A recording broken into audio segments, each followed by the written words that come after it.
최근에 중남 전 세계적으로 인플레가 이제 특별한 문제가 되고 있는데, 그럼 중남미에서 인플레 원인이 무엇인가에 대해서 한번 생각해 볼 필요가 있지 않나 생각이 듭니다. 전통적으로 보면은 중남미에서 최근에 중남미에서 인플레가 크게 몇 개 국가들을 아르헨티나나 베네수엘라 몇 개 국가를 제외하고는 크게 인플레가 문제 있지 않았고, 전통적으로 보면은 90년대 중반까지 중남미에서 인플레 문제 하면은 주로 내부적인 문제, 또 자세히 또 뒤에 설명을 하시겠지만 수익계 재산화나 이런 것들로 인해서 정부의 어떤 적극적인 개입에 따른 어떤 내부적인 문제, 이런 부분들이 사실은 중남미의 인플레를 갖다 일반적으로 설명하는 그런 요인이 아닌가 생각이 듭니다. 그런데 최근에 중남미에서 일고 있는 그런 인플레의 원인을 살펴보면은 내부적인 요인도 분명히 있죠. 상당히 큰 요인들이 있고, 그다음에 여러 가지 정책적인 코로나19의 정책적인 문제들, 그다음에 지나치게 재정을 확대한다든지, 아니면은 중남미 최근에 흉작이라든지 전력 문제라든지 다양한 내부적인 문제들이 있지만은, 최근에 중남미에서 일고 있는 인플레는 제가 보기에는 약간 대외적인 요인이 크지 않는 생각이 듭니다. 그래서 최근에 IMF나 분석에서 보면은 전체적으로 인플레의 원인을 갖다 6대4 아니면 7대3 정도로 해서 대외적인 요인으로 해서 인플레가 이제 발생하고 있지 않나 생각이 들어서, 사실 어떻게 보면 좀 공급 측면의 그런 문제라고 볼 수가 있습니다. 그래서 최근에 러우 전쟁이라든지 미중무역 분쟁, 공급난이라든지 다양한 요인들로 인해서 최근에 인플레가 발생하고 있기 때문에 한 6대4나 7대3 정도로 해서 대외적인 요인이 상당히 공급적인 측면에서 인플레가 발생하고 있기 때문에, 사실 이런 문제들을 갖다 중남미가 이제 대응하기도 쉽지 않은 그런 상황이라고 볼 수가 있습니다. 그래서 사실은 그런 최근에 전반적인 인플레나 이런 것들을 대처하기 위해서 중남미 각국에서는 다양한 그런 정책들을 강구를 하고 있고, 금리를 인상한다든지 다양한 조치를 강구하고 있지만은 쉽지 않은 그런 항목이라고 볼 수가 있고, 그래서 저는 사실은 그 인플레의 원인도 중요하긴 하지만은 인플레의 그런 어떤 결과들, 영향들을 좀 주목할 필요가 있지 않나 생각이 드는데, 전통적으로 이게 중남미만의 문제가 아니고 전 세계적인 문제고, 특히 또 미국이 상당히 큰 인플레를 겪고 있기 때문에 미국이 인플레를 겪고 있는 그런 상황에서는 이제 중요한 거는 고금리 정책을 지금 미국이 지금 금리 인상을 갖다가 빅스텝이니 자이언트 스텝이니 이런 얘기들을 많이 하고 있는데, 미국이 빠르게 금리를 인상할 경우에 사실 항상 그 신흥국의 약한 고리가 터지게 돼 있고, 그다음에 중남미 국가들이 이제 항상 그 약한 고리 역할을 해왔기 때문에 중남미가 그런 어떤 전반적인 미국의 고금리 정책의 그 희생양이 되지 않을까, 이런 전망들을 할 수가 있습니다. 실제적으로 보면은 저도 이제 그게 이제 가장 우려가 되고 있는데, 전반적인 저도 최근에 원언들을 살펴보고 고민을 해보면은 생각보다는 사실은 중남미가 최근에 전반적인 미국의 고금리에 잘 버티고 있지 않나 그런 생각이 듭니다. 외환이나 금융시장의 혼란이나 이런 것들, 전반적인 중남미 통화의 어떤 평가 전환 이런 것들은 크게 나타나고 있지만은,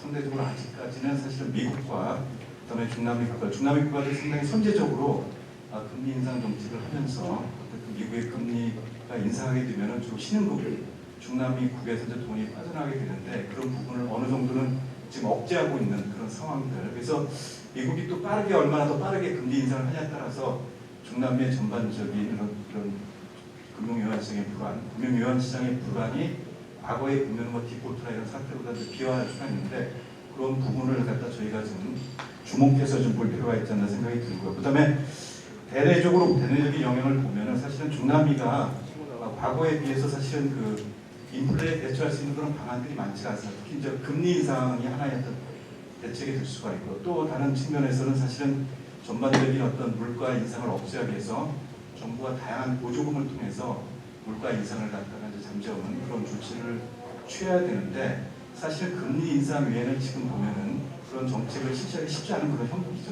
그러니까 앞서서 저희 코로나19 과정에서 많은 그런 어떤 정부 지출을 갖다 확대했기 때문에 재정적으로 그런 여유가 그런 없는 상황이라고 볼 수가 있습니다. 그다음에 중남미 같은 경우에 상당히 이제 2010년대 중반부터 해서 2014년도 19년까지 0.4% 성장을 했다라고, 그다음에 2000년대 전반적으로 로스 데케이드라는 그런 얘기들 많이 하고 있기 때문에 그 과정에서 중남미가 저성장을 하고, 그다음에 실업률이 증가하고 빈곤층이 증가하면서 제가 이제 우려하는 것 중에 하나는 지금의 전반적인 중남미의 인플레 수준이 아주 높은 건 아닙니다. 사실은 일부 아르헨티나 50% 넘어가는 하이퍼 인플레를 겪고 있는 일부 국가를 빼면은 중남미의 전체적인 어떤 평균 그 인플레가 8.1%, 8%대고요. 미국이 8%가 넘어가는 그런 상황이기 때문에 역사적으로 보고 최근에 중남미의 인플레가 그렇게 높은 상황은 아닌데 인플레에 대한 어떤 민감성 이런 부분에서 우리가 주목할 필요가 있다는 생각이 듭니다.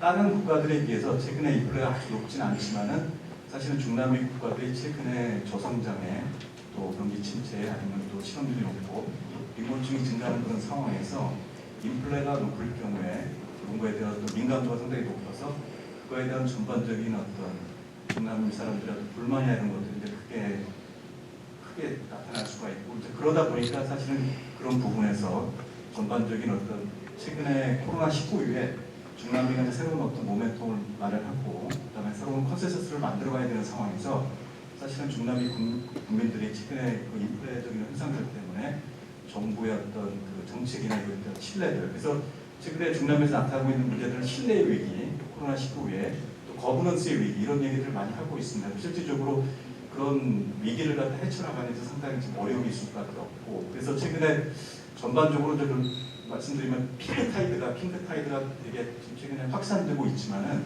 사실 핑크타이드 정부가 2000년대 초반의 좌파들이 사실 운이 좀 나쁜 것 같아요. 사실 지금의 지치고라는 그런 상황에서 전반적으로 국민에 대한 어떤 국민들의 전반적인 정권에 대한 정책에 대한 어떤 여러 가지 용인이라든지 참을성이라든지 이런 것들이 과거에 비해서 적어지는 그런 상황이고 또 정부가 취할 수 있는 좀 정책의 룸이나 재정적인 룸이나 이런 것들이 상당히 한계가 있는 그런 상황이다 보니까 최근에 인플레 문제가 그런 부분에 더 불을 지피면서 사실은 전반적인 핑크타이드가 지금 도래하고 있고 그다음에 좌파 정부에 대한 국민들의 기대감이 있을 수 있는데 그 기대감을 과연 그 좌파 정부들이 충족시켜줄 수 있을지 그래서 앞으로 중남미에서 훨씬 더 정치 사이클들 이런 것들이 상당히 빈번하게 빠르게 전환이 되지 않을까 생각이 듭니다. 네, 김 변호사님 바로 이어서 해주시죠. 그 인플레이션 원인을 말씀해 주셨는데 그 공급망 그죠?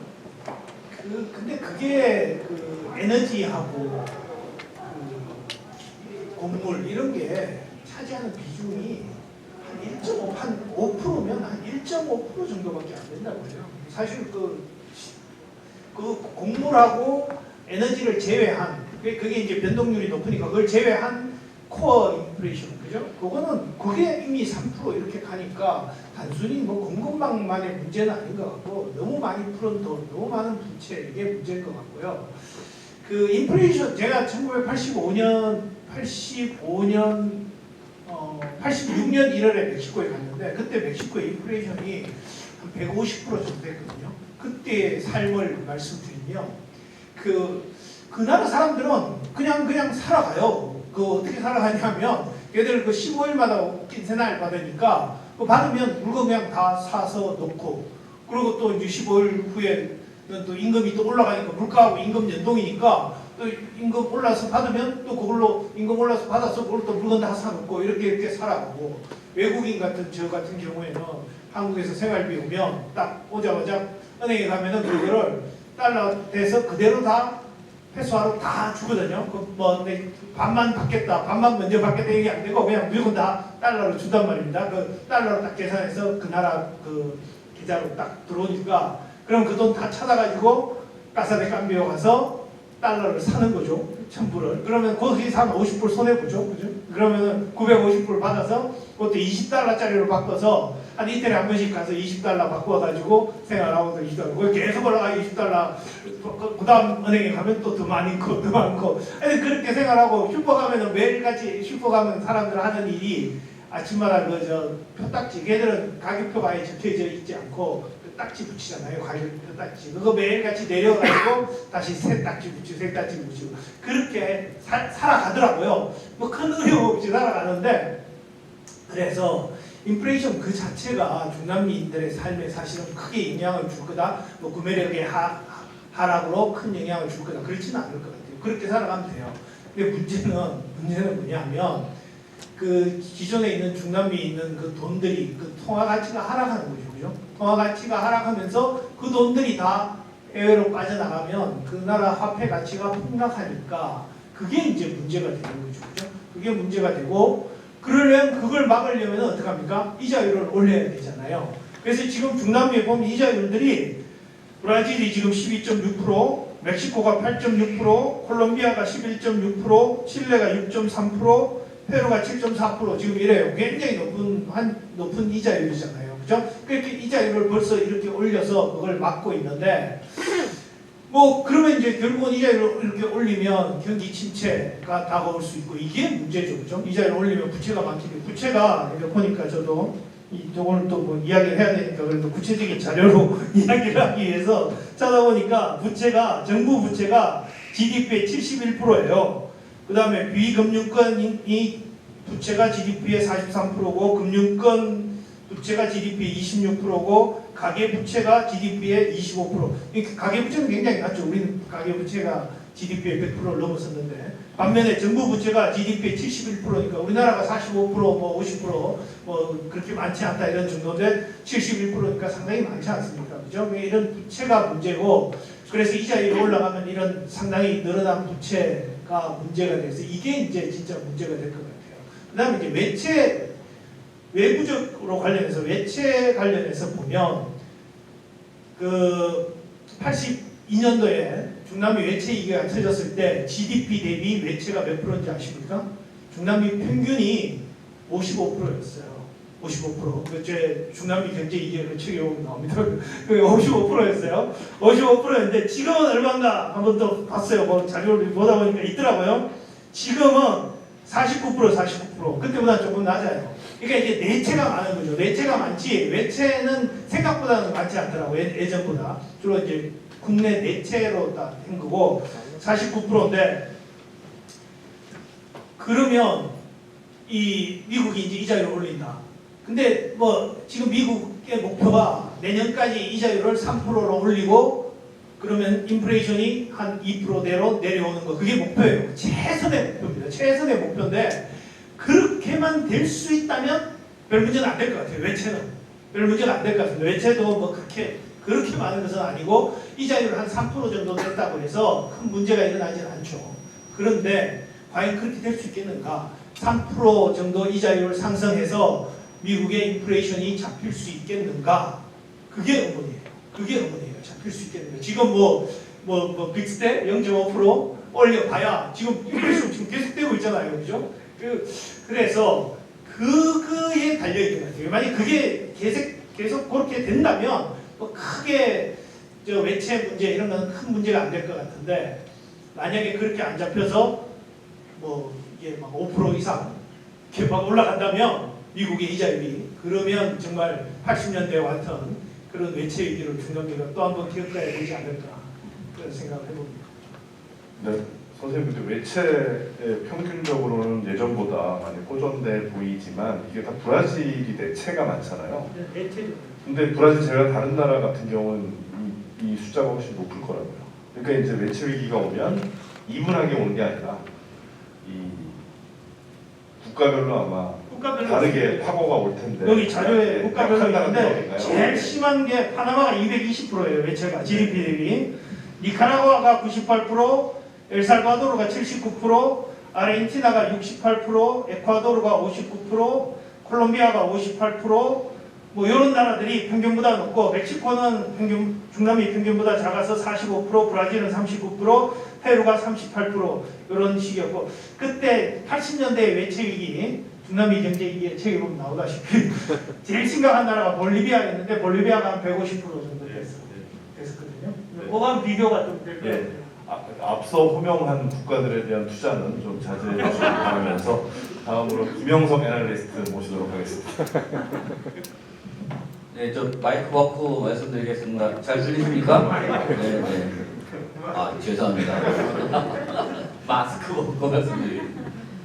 아침에 그 토론 자료를 간단하게 만들어 봤었는데요. USB를 집에 놔두고 왔습니다. 근데 뭐 어차피 가져왔어도 뭐 켜놓을 자리가 없네요. 근데 앞에서 다 말씀 주신 내용 거의 비슷합니다. 먼저 그 중남미의 현재 인플레이션 상황이 어떤가 이걸 평가해 본다면 현재 먼저 미국의 12개월 인플레이션율 오늘 아침 기사 보니까 8.6%라고 나오더라고요. 미국이 8.6%야? 근데 중남미 12개월 인플레이션율, 중남미 평균 보면 앞에 말씀 주셨지만 8%쯤 돼요. 미국보다 낫네요. 뭐가 문제죠? 근데 뭐 이렇게 얘기하면 안 되죠. 이전하고 비교했을 때 17, 18, 19년 근데 그때랑 비교하는 게 딱 맞는지 모르겠지만 아무튼 코비드 이전하고 비교하면 분명히 올랐습니다. 그러니까 4학부에서 8%까지 올랐다 이렇게 보면 되고요. 근데 왜 올랐나? 그러니까 코비드 시대를 거치면서 중남미 전체적으로 인플레이션이 올랐는데요.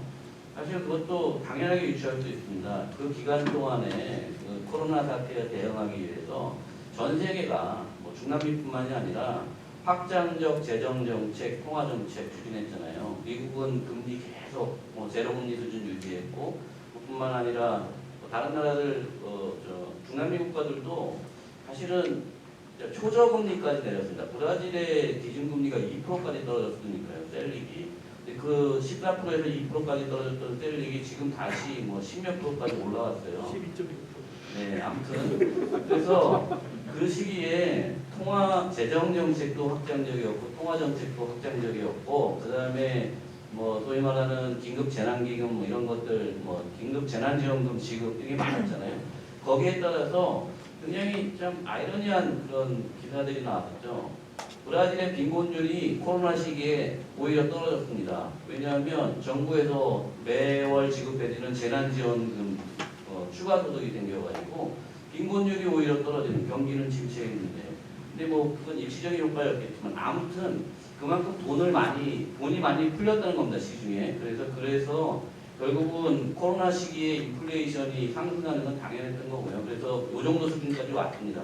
그런데 사실은 이게 소위 말하는 수요 견인 인플레이션이죠. 수요가 늘어서 민간 소비가 많이 늘어서 인플레이션이 좀 발생한 건데요. 그게 다는 아닙니다. 그게 아니라 사실은 아까 정기도 교수님이 말씀해 주셨는데 중남미 현재 인플레이션을 도메스틱 요인하고 퍼린 그러니까 국내 요인과 해외 요인으로 나눠보면 해외 요인이 훨씬 더 커요. 70% 아까 말씀 주셨잖아요. 대략 7대 3 정도 된다고. 이게 뭐냐? 중남미 통화의 약세입니다.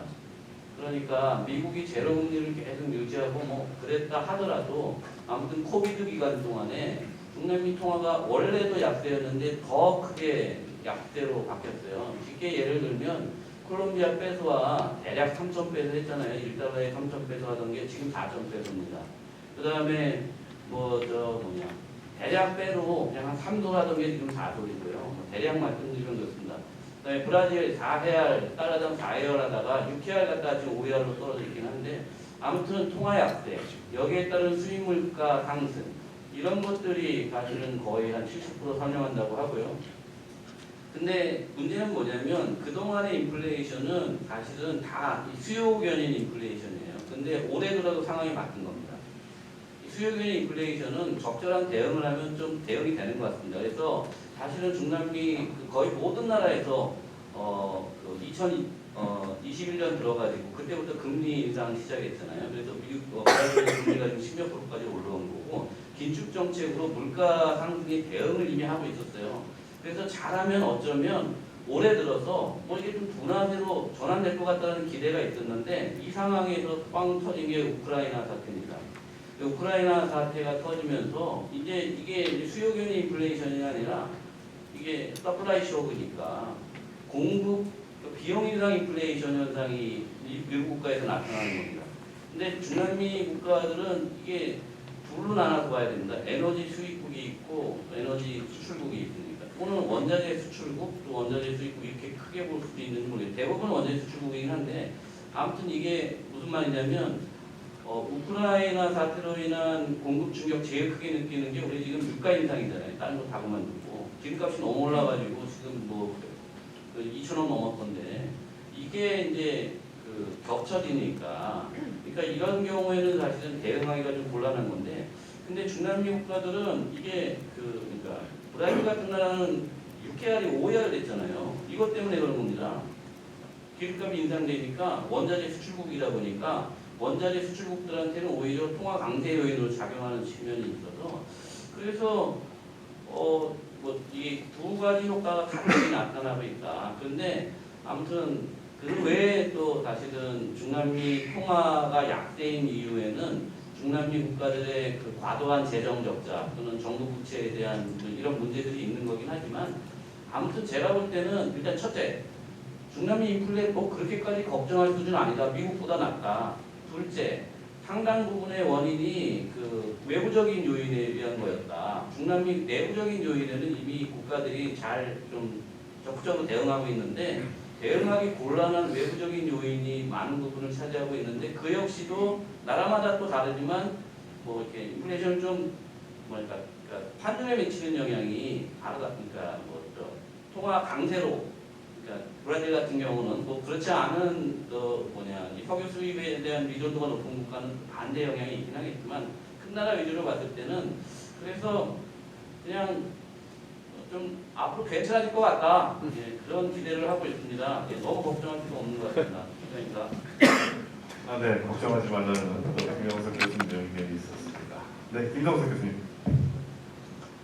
네, 저도 사실 요새 뭐 중남미 인플레에 대해서 크게 관심이 없었어 갖고 별로 안 보다가 또 이런 토론회를 한다니까 찾아봤는데 역시 크게 걱정을 안 해도 된다고 이렇게 돼 있더라고요.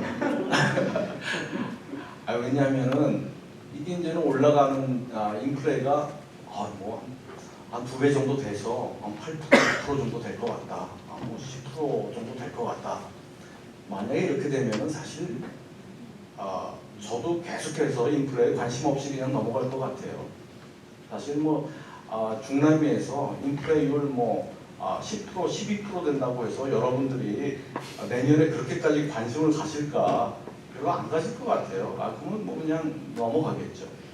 사실 중남미에서 인플레에 대해서 별로 이제는 얘기가 안 되기 시작한 게 한 20년 정도 됐죠. 왜냐면은 2000년 조금 전만 하더라도 온갖 나라들이 몇천 프로 뭐 이렇게 갔었거든요. 그런데 이 인플레를 잡기 시작한 게 한 2000년 넘어서 그리고 이제 본격적으로 그렇게 된 거는 제 생각에는 2003년 이후에 원자재 붐이 일어나면서 여러 가지 문제가 해결됐죠. 그 전에 이제는 해결되지 않은 문제들이 굉장히 많았죠. 왜냐면은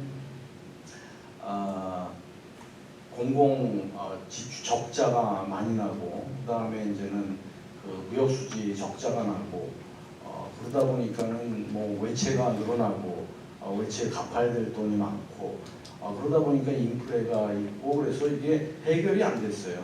그런데 이제는 2000년대 들어가면서 온갖 것이 해결이 되죠. 이제는 부채 비율도 떨어지고 뭐 외환보유고 늘어나고 뭐 이제 재정 적자도 줄어들고 이래갖고서는 정부의 20년 동안의 이제 노력을 거쳐갖고서는 지금은 이제 대부분의 국가들이 이제 한 자리가 됐던 거죠.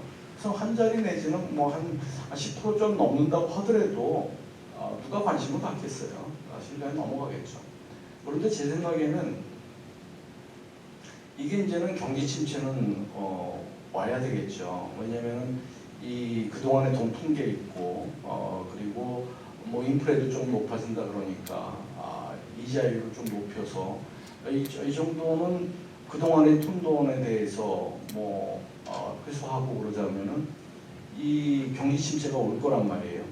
그러고서는 건전한 경제 정책을 쓴다면은 경기 침체가 오고 인플레가 조금 높아지고 이래가고서는 지나가겠죠. 그래서 지금까지 아마도 낙관적인 생각은 이러한 시나리오일 것 같아요. 되게 그래도 상식적인 경제 정책을 쓰고 좀 경제 침체가 오고 그럼에도 불구하고 공급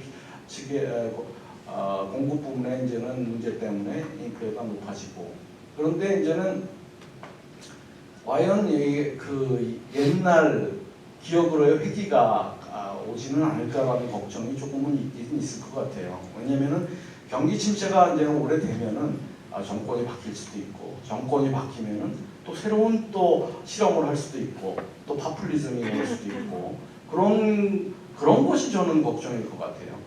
사실 아르헨티나가 지금 베네수엘라는 열애로 하더라도 아르헨티나도 뭐 남들과 비슷한 나라였단 말이에요. 그런데 역시나 새로운 경제 실험을 하고 파퓰리즘 하고 돈도 쓰고 그러다 보니까 지금 50%의 인플레가 됐고 그 이상이 이제 될 수도 있겠죠.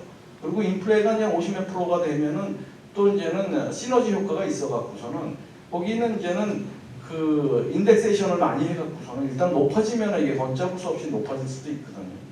그러면은 이게 50%가 넘어가면은 또 한 100%가 될 수도 있는 거죠. 50%나 100%, 10% 정도에서 통제를 하면은 그거는 굉장히 성공적이라서 10%나 8%나 저는 뭐 큰 차이가 없다고 생각을 해요. 그런데 그 이상 넘어가는 것도 사실은 전혀 가능성이 없는 건 아니라고 볼 수가 있겠죠. 그래서 앞으로 사실 뭐 내년에 인플레이션이 중요한 게 아니고 내후년에 인플레이션이 중요한 게 아니고 경기 침체가 오래됐을 때 혹시라도 어떠한 또 정치적인 변화가 생겨서 새로운 또 실험도 할 수 있지 않을까. 그래갖고서는 과연 이게 머나먼 과거로의 회귀가 다시 올 가능성도 전혀 없지는 않지 않나 이렇게 생각이 돼요. 그래서 그래도 인플레가 다시는 우리의 관심을 끌지 않고 그냥 10% 정도로 막았으면 되게 좋겠다는 생각입니다. 네, 감사합니다. 네, 불안 요소는 조금 있지만 그래도 믿어보자. 네, 이 말씀 궁금하고요. 마지막으로 임상래 교수님. 예, 저는 그 처음에 여기 나오라고 그럴 때 아니 난 이코노미스트도 아니고 인플레에 대해서 잘 알지도 못하는데 학술 이사가 비인플레적인 입장에서 인플레 상황을 좀 얘기를 그 말도 맞는 것 같아서 엮였는데 실은 보니까 이 한 자리 더 제가 채우는데 재활용된 것 같아요. 그래서 뭐 저도 오래간만에 인플레 관련 자료들을 이렇게 좀 찾아보고 했는데 앞에서 말씀들은 다 해주셨고 그 중에서 이제 중복되지 않는 뭐 내용 한 가지 정도 말씀을 드리면 저희 그 1세션에서도 이제 팬데믹 이후에 인플레이션 관련 또 발표도 있고 그랬었는데 이 인플레가 뭐 라틴 아메리카 민주주의의 위기 내지는 거버넌스에 악영향을 미치고 네거티브한 그런 성격을 갖는 뭐 이제 그런 측면들이 분명히 있는 것 같고요. 제가 찾아본 자료를 보니까 최근에 각 중남미 18개국 각 대통령 행정부에 대한 지지와 반대 이제 비율이 나와 있었는데 역대 2000년 이후에 지금 전체 평균이 가장 낮답니다.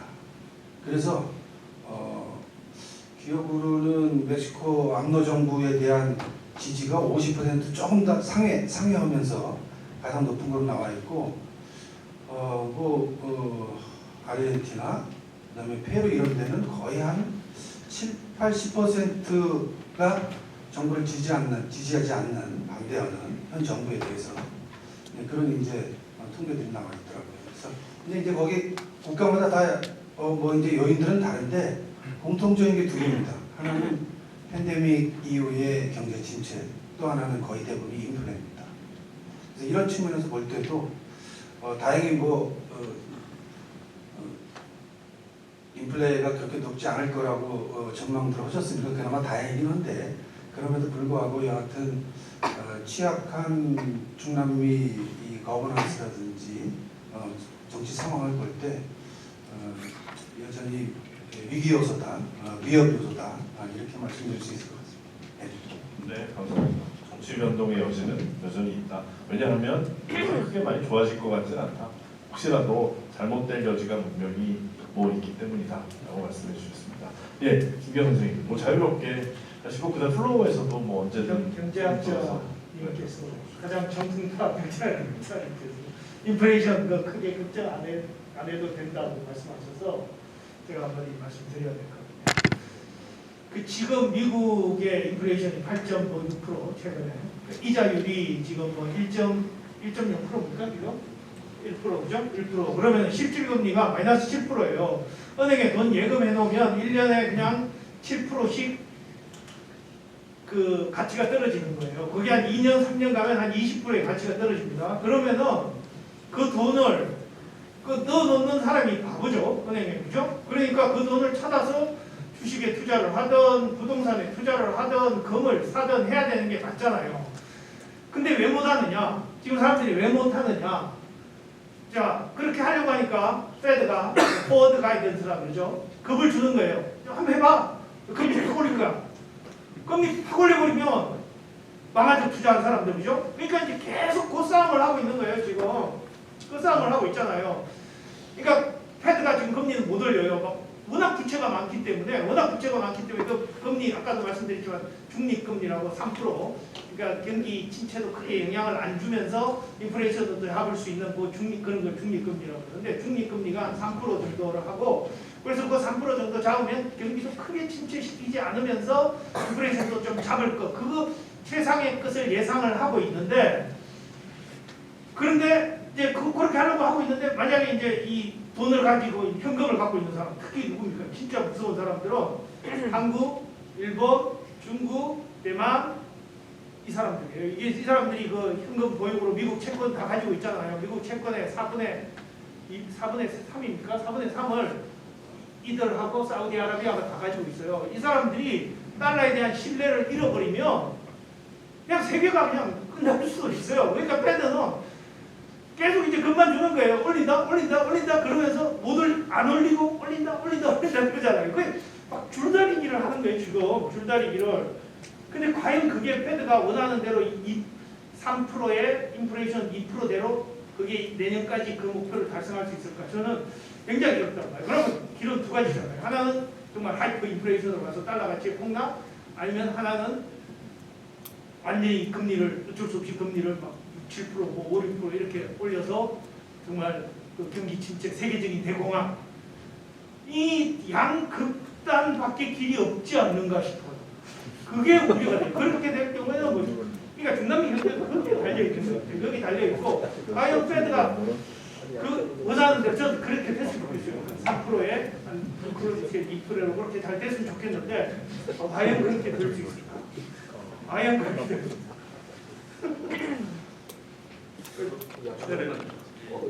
제가 좀 단정적으로 얘기한 거에 약간 좀 마음이 찔려서 한마디 해야 될 것 같습니다. 중남미 인플레 뭐 큰 문제 없다 이런 식으로 말씀을 드린 그런 취지로 이해하시는 분들이 있을 것 같은데요. 큰 흐름상에서는 그렇다는 얘기인데요. 이 8%가 문제가 아니라는 얘기 절대 아닙니다. 임상래 교수님께서 잘 말씀해 주셨는데 분명히 문제가 됩니다. 소득 대분배 효과 때문에 가장 큰 피해를 입는 게 서민들이거든요. 그래서 특히 생활물가, 식료품 가격 이런 것들이 올라가지고 지금 중남미 많은 국가에서 시위라대 같은 게 발생하고 있습니다. 그래서 아무튼 그런 거에 대한 어떤 더 이상 확산되지 않게 인플레 잘 관리해야 하는 노력은 필요하고 지금 중남미 인플레 아무 문제 없다 아니라 그거만 추정하겠습니다. 문제 있다. 잘 관리해야겠다. 한 발짝 물렀었습니다. 좀 논쟁됐으면 좋은데 파업하는 분위기라서 별로 재미가 없네요. 네. 예, 플로어에서 혹시 질문이나 코멘트 있으시면 부탁드리겠습니다. 네네. 질문이 아니고 좌장의 의견도 한번 듣고 싶습니다. 항상 저를 물고 아닙니다.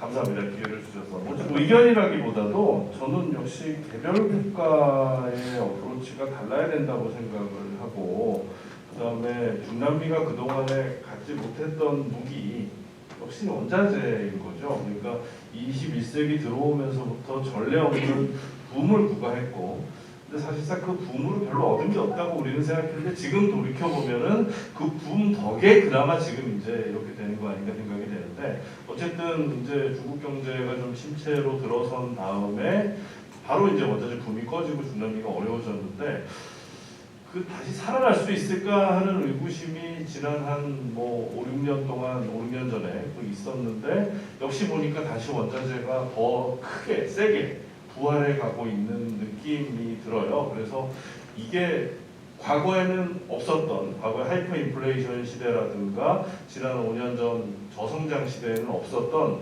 그 중남미 경제를 뒷받침하는 굉장히 중요한 뒷배가 되는데 그렇다면 원자재 비중이 낮은 수출 비중이 낮은 예를 들어 그 중에서도 꽤 큰 경제 규모를 자랑하는 멕시코 같은 나라, 예, 제조업과 서비스와 원자재가 어느 정도 균형을 갖고 있는 나라가 포트폴리오가 있어서 바람직하다고 볼 수 있지만 이런 상황에서는 오히려 브라질보다는 조금 더 위험할 수 있지 않을까 하는 그런 생각도 좀 들어요. 그래서 혹시 그 여러 선생님들 그런 면에서 의견 있으시면 또 부탁드리겠고, 그 다음에 베네수엘라가 아주 재밌습니다. 이제 베네수엘라가 그 최근 들어서 인플레를 잡았다. 그래서 아주 긍정적인 시그널이 왔는데 그래도 200%예요. 그래도 200%인데 왜 성공이라고 얘기하냐면 과거에 30만이었나요? 30만 %였다는 거죠. 힘들 어쨌든 뭐 그런 거에서 그래도 세 자리 숫자로 떨어졌다는 관측이 또 나오는데 여기는 또 어떻게 될 건지. 왜냐하면 베네수엘라가 또 영향을 콜롬비아도 영향을 줄 수도 있고 주변에 카리브 연안국 특히 이제 쿠바에 대한 커다란 변수가 또 베네수엘라도 될 수 있을 텐데 그런 것도 좀 더 알고 싶고, 그래서 저는 사회자로서 뭐 이렇게 좀 다시 한번 질문을 던지면서 한 번 더 한 라운드 더 필요하신 대로 말씀 이어갔으면 좋겠습니다. 김영석 교수님. 예, 또 마이크 잡은 김에 그러니까 사실은 우리가 중남미 인플레를 이야기할 때 항상 아르헨티나는 빼고 아니면 아르헨티나나 베네수엘라 2개국은 빼고 이렇게 이야기가 합니다. 그러니까 두 나라 때문에 너무 이 통계가 왜곡되니까요. 이게 사실이죠. 근데 뭐 베네수엘라는 하이퍼 인플레이션 때문에 뭐 통계를 얘기할 수가 없는 상황이었으니까요. 근데 지금 그 베네수엘라의 인플레이션율이 박경영 교수님은 뭐 200% 얘기하셨지만 다른 제가 봤던 자료에는 0%라는 자료도 나와요. 거의. 그래서 베네수엘라의 인플레이션이 사라졌다고 하는데 그게 이제 내용이 뭐냐면요. 달러 공용합니다. 그래서 사실상 베네수엘라의 볼리바르화가 쓰이는 게 아니라 달러가 덜에 쓰이고 있는데 뭐 기술적인 내용까지 자세히 얘기하기는 어렵지만 근데 이거하고 비슷한 사례가 있어요. 달러 공용하고 비슷하게 중남미에서 물가가 나름 가장 안정된 나라가 볼리비아입니다. 볼리비아 고정환 유지하고 있습니다. 생필품에 대해서 보증금 지급하고 있고요. 그래서 물가가 상당히 안정되어 있는 거고, 그 다음에 멕시코 사례가 궁금하다는데 멕시코는 암노 대통령이 워낙 긴축 재정 정책을 확고하게 지속적으로 추진하고 있어가지고 오히려 사실은 그 중남미에서 물가가 나름 안정적인 그런 나라이고요. 그다음에 아무튼 예 브라질은 또 재밌는 게 사실은 물가 수치로만 보면 제일 높은 나라예요. 인플레이션율이. 그런데 앞으로 제일 또 개선의 여지도 큽니다. 왜냐하면 헤어라가 갑자기 또 굉장히 강제로 이 원자재 수출에 대한 기대 이런 것 때문에 강제로 바뀌었기 때문에 나름은 뭐 괜찮아질 것 같다는 생각이 듭니다. 그리고 아르헨티나의 그 50%가 넘는 인플레이션 이 상황은 사실은 모르겠습니다. 근본 원인은 재정 적자잖아요. 이거 문제, 그러니까 정부 재정 지출에 대한 부조정이 이루어지지 않으면 또 적자하는 부분을 통화 발행에서 보존하는 형태가 지속될 수밖에 없고 그 상황이 개선되지 않는 한은 아마 아르헨티나의 인플레이션 문제는 계속될 것으로 예상됩니다. 이게 IMF하고의 협상에 가장 능한 나라이기도 하니까 올 초에도 되치기를 했죠. 그래서 그 역시도 과거와 같이 크게 아르헨티나가 사고를 치는 일은 없지 않을까 하는 낙관적인 전망을 저는 약간 해봅니다. 공기실 분도 잠깐만 보태서 말씀을 드리면은 2000년대 자원붐하고 최근에 자원붐이 좀 차이가 있는 것 같습니다. 그래서 최근에 저도 브라질 경제가 자원붐이 자원 가격이 좋은데 생각보다 성장률이 좀 안 나오고 있거든요. 그래서 1% 미만, 최근에 0.4%에서 0.8% 일부 IDP나 올리기도 했는데 생각보다 그 성장이 나오지 않고 그다음에 한주로 아까 김 교수님 말씀하신 대로 헤아라가 최근에 좀 조정 부분이 고평가되는 그런 측면이 좀 있는데 전반적으로 그 브라질 가장 수혜를 갖고 있는 국가 중에 하나는 브라질일 수가 있는 생각보다 이제 성장이 나오지 않는 이유는 2000년대 자원붐하고 지금의 자원붐이 또 자원붐이 얼마나 지속될지 그것도 중요한 변수긴 하지만은 차이에 있지 않는 생각이 드는데 2000년대는 어쨌든 글로벌라이제이션이 진행이 되고 G9C가 진행이 돼서 사실은 세계 개발을 통해서 국제 블록을 통해 가지고 저렴하게 그런 원 부자재를 갖다 공급하는 그런 구조, 지구이시나 이런 것들이 원활하게 돌아갔던 그런 구조라고 하면은 지금은 사실은 뭐 지정학적인 러우 전쟁, 지정학적인 위기라든지 미중무역 분쟁이나 아니면 최근에 상하이 락다운 여러 가지 그런 주제들 때문에 사실은 예전에 올라갔던 그 글로벌라이제이션 지구이식 메커니즘과 그런 그 메커니즘의 작동이 중단이 되면서 아까 이제 그 되게 그 이미정 교수님이 발표하실 때 상당히 흥미롭게 들었던 것 중에 하나가 미국, 브라질의 대표적인 또 이렇게 농산물 수출국이긴 한데 그 농산물에서 차지하는 그 생산에서 차지하는 그 비료와 농약과 기타 에너지나 이런 비용이 한 30%에서 40%가 된다는 거고요. 농산물 관련해서. 근데 최근에 지금 아까 비료 사태도 말씀해 주셨지만 러시아에서 그걸 갖다 전적으로 중남미 국가들이 거의 88%를 갖다가 러시아의 비료 수입을 갖다 의존하고 있고 그러다 보니까 사실은 전반적으로 원자재를 생산하는 데 들어가는 고정 비용 이런 것들이 원활하게 공급이 되지 않으면서 생각보다 사실은 최근에 브라질 같은 경우에도 교육 조건이 기본적으로 교육 조건이 크게 개선이 돼야 되는데 그런 한계를 있다 보니까 생각보다 최근에 이제 자원 분야 이런 것들이 과거에 비해서 그런 효과나 이런 것들이 크게 나타나지 않고 그런 부분들도 좀 흥미롭게 보십니다. 네네. 뭐 공급망, 물류, 그다음에 운송 이런 것들이 계속 지금 제한 요인이 걸려 있기 때문에 글로벌리제이션의 최극성기였던 21세기 초반과는 좀 상황이 다른 건 맞는 것 같아요. 네네. 김정수 교수님이 먼저 마이크를 집으셨기 때문에 그다음에 김기현 선생님 말씀하시겠습니다. 예, 이제 인플레이션을 떠나서 이게 전반적인 아마 경제에 대해서 얘기를 할 수밖에 없을 것 같은데요. 사실 인플레이션 만 갖고 얘기할 거는 아니겠죠. 전체적인 경제 성장과 뭐 경제 위기 뭐 이런 거를 다 얘기를 해야 될 텐데 이 자원 붐이라는 것이 한 2004년부터 거의 10년 가까이 계속 지속되면서 되게 이제는 중남미한테는 굉장히 좋은 기회를 제공을 했죠. 그런데 이게 자원붐이 항상 이게 좋게 끝나는 적은 별로 없는 것 같아요. 그래서 이것이 끝나면 후유증이 있고 다시 온다고 하더라도 과연 이게 꼭 좋은 것일까? 물론 이게 단기적으로는 되게 좋죠. 왜냐하면 지난번에도 뭐 전체적으로 재정 적자도 줄어들고 외채도 줄어들고 인플레도 줄어들고 다 그랬으니까 그렇지만은 거기서 나왔던 여러 가지 후유증들이 있죠. 부패가 늘어나고 산업화가 떨어지고 뭐 여러 가지 산업이 망가지고 뭐 이런 것들이 굉장히 많아서 장기적으로는 효과가 꼭 좋을까? 안 좋은 효과가 되게 많다고 지금까지 얘기를 하죠. 그게 보통 정설이죠. 그래서 지금 그 자원붐이 끝나면서 굉장히 어려움을 겪었던 얘기. 베네수엘라도 사실 부분적으로는 그게 석유값이 떨어지면서 그동안의 씀씀이가 커지고 그것을 이제 커버할 수 없는 부분들이 있어갖고서는 한 것도 부분적인 이유가 될 테니까. 그래서 그런 거를 봤을 때는 꼭 자원이라는 것이 좋았을까. 그리고 앞으로 자원에 의지한다는 자원 붐이 다시 온다면은 그것이 꼭 좋을까. 아마 장기적으로는 그렇게까지 좋지 않지 않을까라는 생각입니다. 예, 김기현 선생님. 3분 정도 예. 남았습니다. 자원 가격이 상승을 하지만 지금 미국 경기도 그렇고 중국 특히 중남미 자원을 수입하는 중국 경기도 안 좋고 하기 때문에 수출량이 줄어들 수 있거든요. 그러면 뭐 가격이 올라가야 수출량이 줄어들면 그게 큰 거 아닐 수 있고요.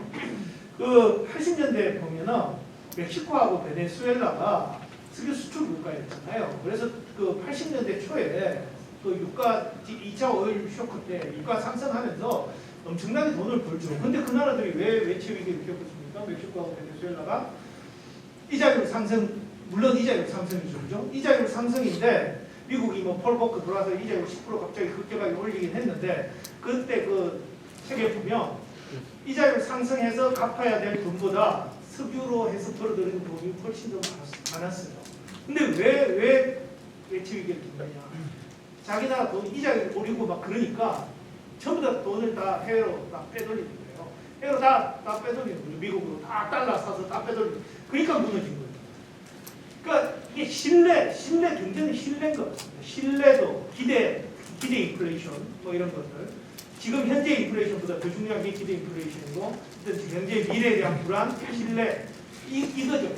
그래서 중남미가 지금 상황에서 유지하는 길은 결국 그런 자국 통화에 대한 신뢰를 유지하는 건데 그러려면 방법은 하나밖에 없죠. 이자율을 올리는 거. 그래서 지금 뭐 브라질 같은 나라 아까 말씀하셨지만 이자율이 벌써 12.6%고요. 멕시코도 8.6%, 콜롬비아도 11.6% 이런데 그러면 이제 결국은 경기 침체로 가는 거니까 경기 침체는 좀 불가피하지 않을까 싶어요. 경기 침체는 불가피하죠. 네, 감사합니다. 뭐 여기까지 충분히 여러 선생님들 의견을 잘 본 것 같고 지금 손을 드셨어요. 30초 남았습니다. 그러니까 제가 이제 이걸 보고 있으니까 지금 오늘 그 거시 경제적 측면에서 말씀을 많이 해주신 것 같은데요.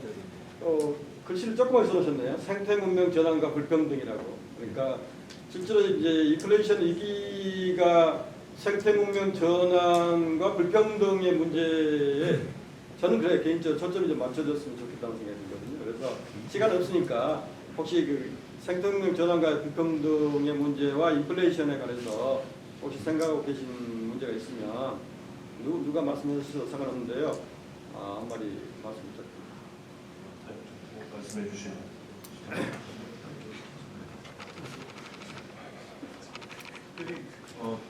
도움이 되시는 말씀인지 모르겠는데 어쨌든 인플레 문제 때문에 중남미에서 사실 여러 가지 생태적인 그런 어떤 부정적인, 긍정적인 그런 영향들이 있지 않을까 생각이 듭니다. 기본적으로 사실은 농산물 가격이 크게 이제 앙등하고 있기 때문에 인플레 전반적인 전 세계적인 어떤 인플레가 있기 때문에 농산물 가격이 크게 뛰면서 사실은 아마존 산림 결제라든지 불법 결제나 이런 것들의 농경지를 프론티어를 갖다가 확대하는 그런 부분에서 일부 이제 부정적인 영향들 최근에 뭐 긍정적으로 확대해 나가면 뭐 법적으로 확대해 나가면 모르겠는데 불법적으로 해서 확대해 나갈 수 있는 그런 것들 이런 부분은 인플레가 가져오는 전 세계적인 인플레가 가져오는 또 부정적인 요소가 아닌가 생각이 하고요. 그다음에 전반적으로 국가마다 약간 그 상황이 다를 수가 있는데 또 석유를 트내면서 생산한 국가와 그렇지 않은 국가가 다를 수가 있는데 전반적으로 재생에너지에 대한 어떤 그 에너지 수입에 의존하고 있는 국가들 이런 국가들 같은 경우에는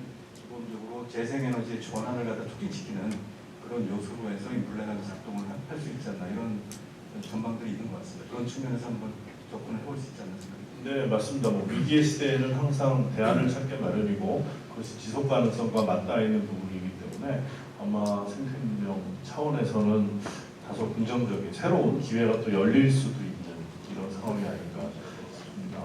자, 오늘 여러 선생님들과 함께 정말 치열하다기보다는 상당히 품질 높은 고퀄의 이런 중남미 현실 진단, 인플레를 중심으로 한 또 경제 진단을 같이 해봤고요.